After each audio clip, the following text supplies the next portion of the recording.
የስኳር ህመምተኛ ነኝ። እኔ ህመሜ ለ20 አመታት ነው። ባለፉት 20 አመታት የስኳር በሽተኛ ነኝ።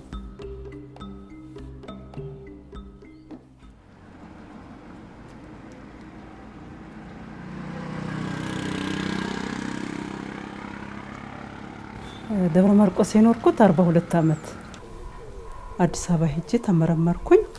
ከዚያ በኋላ ስኳር አለብሽ አሉኝ። ቲቪ ማለብሽ ተባልኩና የቲቪ መድኃኒት ጀመርኩኝ።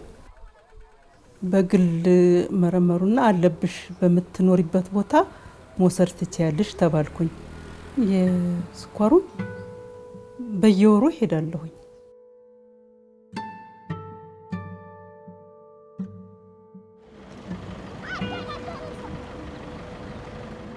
The pharmacy premises at that time were designed in such a way that it is confined in a very small room where a pharmacist sits inside the room and looks to the patients outside and hands over medicines through a very narrow grilled window where communication is very difficult.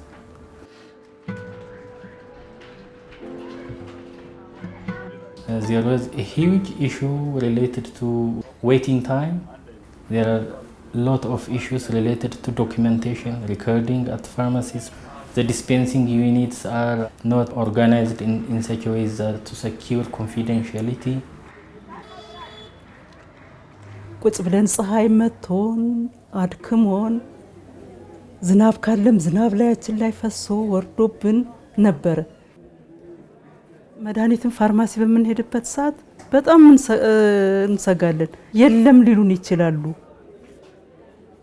ግልጽኝነት የሰፈረበት የአሰራር ስርዓት ባለመኖሩ በጎን ስርቆቱ ነበር፣ በጎን ብልሽቱ ነበር፣ በጎን ብክነቱ ነበር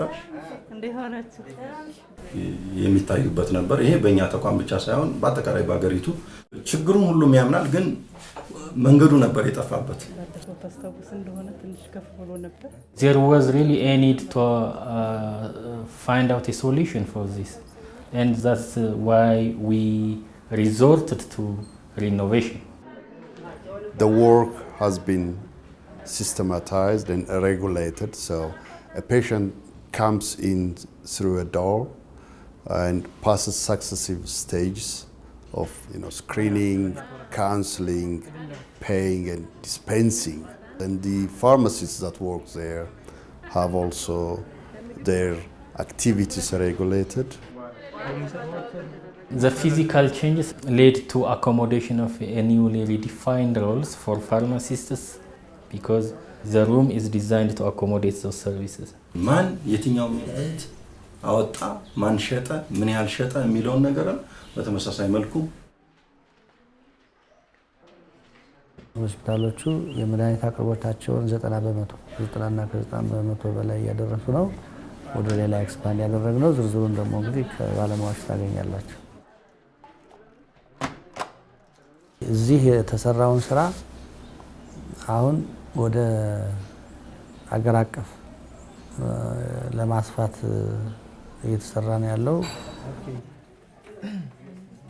ማነው ስምሽ? እንደ ልባችን ገብተን የፀሐይ መመታት የለም። ብዙ አንደክምም እንደድሮ። በፊት የነበረውንና ያሁኑን ሳስተሳስብ በጣም ልዩነት አለው። ዝም ብለው መድኃኒቱን እንቺ ብለው አይሰጡንም። እንግዲህ ምክራቸው ምንድነው? ያው እንደዚህ አይነት እንትን አለብሽ፣ በደንብ ክብራችን አግኝተን ታክመን ወደ ቤታችን እንመለሳለን።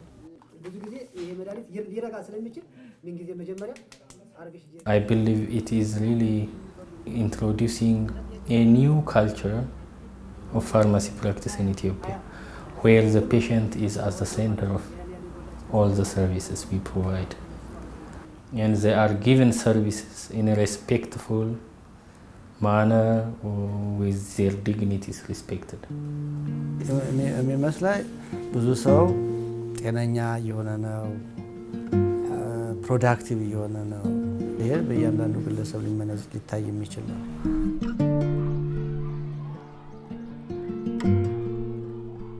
ከራ የሚኖሩት 2 የልጅ ልጆቼ ናቸው።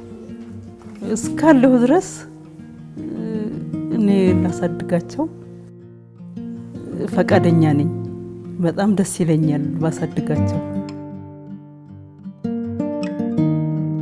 ትልቅ ሰው ነኝ፣ ቀላል ሰው አልመሰላችሁ።